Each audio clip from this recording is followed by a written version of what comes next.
इससे भी ऊपर उठना है तो श्री कृष्ण ने 5वां सूत्र फिर गीता में से गजब का कहा है, जो एक ब्यूटीफुल लाइफ लेसन है।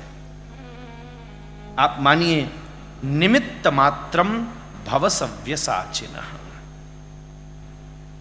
मैं 700 श्लोकों में से 7 श्लोकों का चुनाव करके आपसे कह रहा हूं, नहीं तो गीता पर तो 18 दिन भी बोल लिया जाए तो समय कम होगा। अगली बात बड़ी इंपॉर्टेंट कही, इस चीज को हम अपना अभ्यास बना लें। श्री कृष्ण कह रहे हैं अगर स्ट्रेस मैनेजमेंट करना है कि जो मेरे साथ हुआ है वो बहुत अच्छा हुआ है,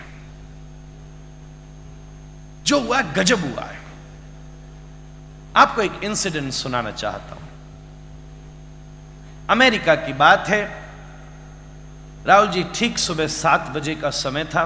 एक व्यक्ति घर से निकला और जब वो घर से निकला और अपने घर में अलार्म सेट ऑटोमेटिक था, लॉक करना चाहता था पूरे घर को, तो उसका सिस्टम करप्ट हो गया। अब बहुत ट्राई करे, घर खुला छोड़ के भी नहीं जा सकता था। डर था कि घर में गड़बड़ ना हो जाए कुछ, पर सिस्टम करप्ट हो गया। बार बार डायल करे पर घर लॉक नहीं और सिक्योरिटी अलार्म सेट नहीं हो। खूब उल्टा सीधा मन में बोले, यार ये सब टेक्नोलॉजी करप्ट है, ये है वो है, परेशान हो गया। ठीक 7 बजे एक दूसरी कॉलोनी में दूसरा व्यक्ति निकला और जैसे ही वो घर से 7 बजे निकला और अपने घर के बाहर वाली स्टेयर पर पैर रख रहा था, वो स्टेयर थोड़ी गीली थी, जोर से नीचे गिरा। अभी अभी उसने नया घर खरीदा था, इसलिए उसको अंदाजा नहीं था। आदत दूसरी थी, जल्दी जाना था। अपने आर्किटेक्ट को, अपने कॉन्ट्रैक्टर को, अपने मिस्त्री को, सबको उसने मनी मन उल्टा का। बड़ी जोर से चोट लग गई। ठीक ऑफिस पहुंचना था। तीसरी कॉलोनी में तीसरा आदमी ठीक 7 बजे अपने घर से निकला और गाड़ी लेकर जब गया तो ठीक 3 मील चलने के बाद उसकी गाड़ी खराब हो गई।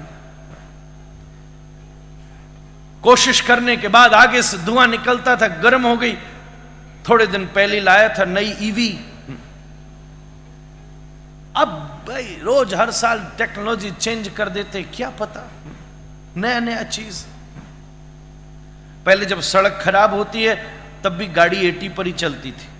फिर $1 बिलियन लगा करके हाईवे बनाने के बाद 80 से ऊपर चलाओ तो चालान कट जाता है। बात तो वही है, बड़ा उल्टा सीधा बोला। चौथा आदमी ठीक 7 बजे अपने घर से निकला और उसको मेट्रो अंडरग्राउंड पकड़नी थी। रोज की उसकी सिस्टमैटिक आदत थी, तो जो एस्केलेटर था, इलेक्ट्रॉनिक ऑटोमेटिक एस्केलेटर था, आज वो खराब था, जिसकी वजह से उसके टाइम कैलकुलेशन में प्रॉब्लम हो गई। रोज वो खड़ा होता था और टेंटेटिवली ठीक 50 सेकंड्स में वो नीचे से ऊपर वाली फ्लोर पर पहुंच जाता था और रोज 1.5 घंटा उसको अंडरग्राउंड मेट्रो में जाना पड़ता था। पर आज को कि वो खराब थी तो उसको ऊपर चढ़ने में 7 मिनट लग गया। उसकी वजह से उसकी मेट्रो छूट गई। उसने भी मन में बड़ा बुरा भला कहा, we pay so much of the tax, what is happening, no management, no one is taking care. उस दिन वो सब ऑफिस नहीं जा पाए और घर बैठे हुए दोपहर में 12-1 बजे तक राहुल जी बहुत परेशान थे, बहुत परेशान थे। सबको बुरा भला कह रहे, एंटी डिप्रेसेंट खाने की नौबत आ गई थी। सब अपने आप को कूल डाउन कर रहे थे, पर अचानक घर ही रहे, आज ऑफिस नहीं जा सके। उन्होंने जब टेलीविजन खोला तो पता चला वर्ल्ड ट्रेड सेंटर पर हमला हो चुका है और वो उसी फ्लोर पर काम करते थे। और जैसे ये न्यूज पड़ी तो उनका दुख सेलिब्रेशन में चेंज हो गया। ये बात का दुख था कि इंसिडेंट हुआ, पर कहते आर्किटेक्ट तेरा धन्यवाद, सीढ़ी में मैं नहीं गिरा होता तो आज परमानेंट गिर गया होता नीचे। ईवी नहीं है तू भगवान ही है। खराब नहीं हो गई होती तो परमानेंट खराबी हो गई होती। आपको ये पहले सही मन में धारण करके चलना पड़ेगा, मेरे साथ जो हो रहा है बेस्ट हो रहा है।